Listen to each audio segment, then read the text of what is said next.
Problems in our monetary-based society will only have resolution if money can be made from solving those problems.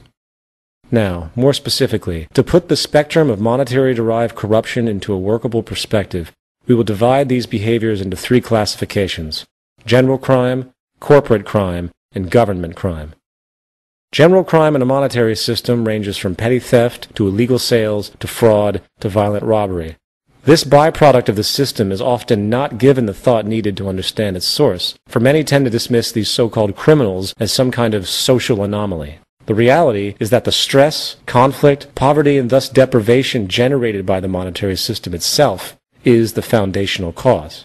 In the 1990s, a research project called the Merva-Fowles study was conducted, which found powerful connections between unemployment and crime. They based their research on 30 major metropolitan areas with a total population of over 80 million. Their findings found that a 1% rise in unemployment resulted in a 6.7% increase in homicides, a 3.4% increase in violent crimes, a 2.4% increase in property crime. During the period from 1990 to 1992, this translated into 1,459 additional homicides, 62,607 additional violent crimes, and 223,500 additional property crimes.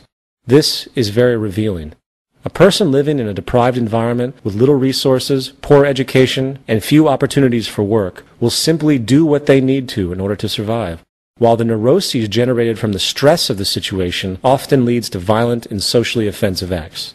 In other words, the environment is creating the behavior. Corporate crime.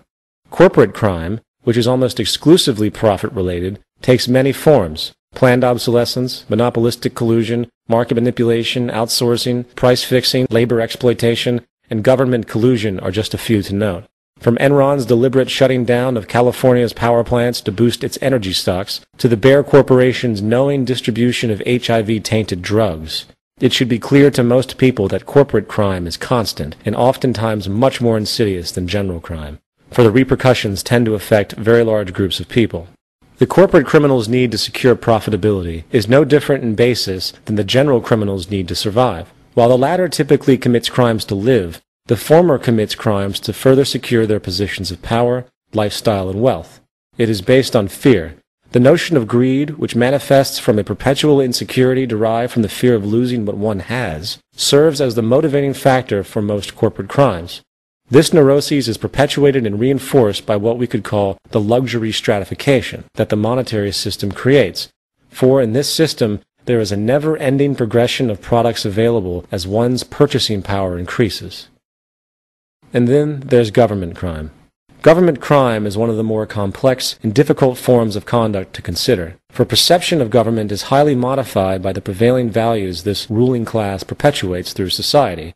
For example, patriotism is often used to encourage support for war, making people feel like they have an obligation to agree with the government's decision.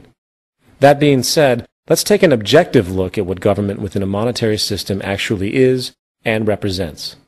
The central role of government is basically the invention of regulatory legislation and policies to handle the functioning of society. Idealistically, the broad interests of the public would be the first priority of government. Unfortunately, as history has shown, this is not, and has rarely been, the case. Rather, government as we know it is actually a parent corporation to all the other corporations working within the country's economy. This, of course, makes sense, for the value of any nation is really determined by the state of its economy. This means that the government has a vested interest in the economic position of its nation, most specifically, with those interests that benefit them directly.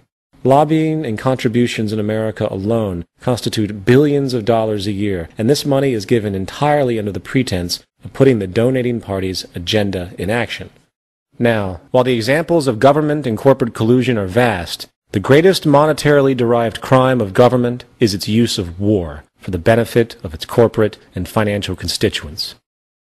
In the words of two-time Congressional Medal of Honor recipient Major General Smedley D. Butler, war is a racket. It always has been. It is possibly the oldest, easily the most profitable, surely the most vicious. It is the only one international in scope. It is the only one in which the profits are reckoned in dollars and the losses in lives. Accelerated industrial creation, military contracts, reconstruction contracts, energy and resource acquisition or theft, high-interest, austerity-driven World Bank and private bank loans for post-war economies are just a few of the highly profitable mediums utilized. The true motivation for war today is actually threefold: industrial commercial profit, maximized for the elite; resource acquisition or theft, as was the case with Iraq and Afghanistan; and strategic geopolitical alignment to increase the ease of further industrial profit and resource theft. War is probably the greatest sickness caused by the desire for wealth and power. Government, with its team of brainwashed assassins on hand, is involved in the ultimate form of self-preservation, and as long as the resources of the world remain hoarded and restricted for the material benefit of a few, this pattern of war will never end. Now, these classifications of corruption are only a generalized grouping. Vast nuances of human behavior and everyday life are also very much poisoned by this mechanism for profit. For if you look closely enough, you will see that nearly every act of strategic monetary gain is corrupt by its very construct. It is just accepted as normal by the conditioned culture. And 4. Fiscal manipulation. The currency used today is fiat, which means its value comes essentially from government decree. Monetary value in the fiat system is actually derived from how much money is in circulation within an economy, generally speaking. Just as with any natural resource, the more money that is in circulation, the less each unit of fiat currency is worth. When less money is in circulation, it makes each unit worth more respectively. This phenomenon could be called inflation and deflation, generally speaking.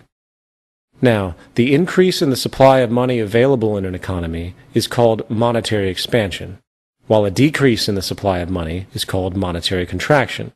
Generally speaking, the expansion period is usually associated with so-called economic growth, for more money is available and able to be put to use, and often more jobs are thus created. Conversely, monetary contraction is often called a recession or depression, for money is drying up, and hence there is less money to put to use, so jobs are lost and companies fail.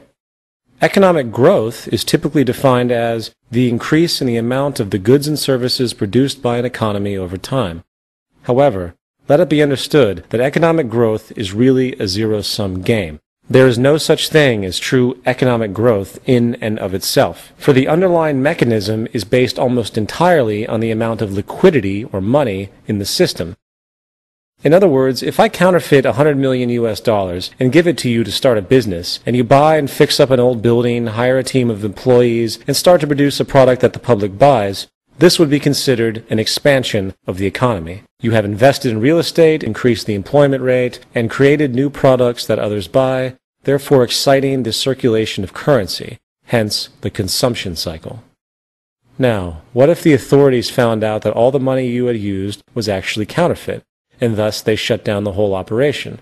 This would be a contraction of the economy, for the money thus vanishes. Your employees would be laid off, the building foreclosed upon, and the production halted. One should ask, what was the real growth? If the increase or expansion in the supply of money can result in the creation of jobs and production, while the decrease or contraction results in the loss of jobs and production, what exactly was gained and lost? What was the point? Let's now consider how money is created and regulated by the government and its central bank.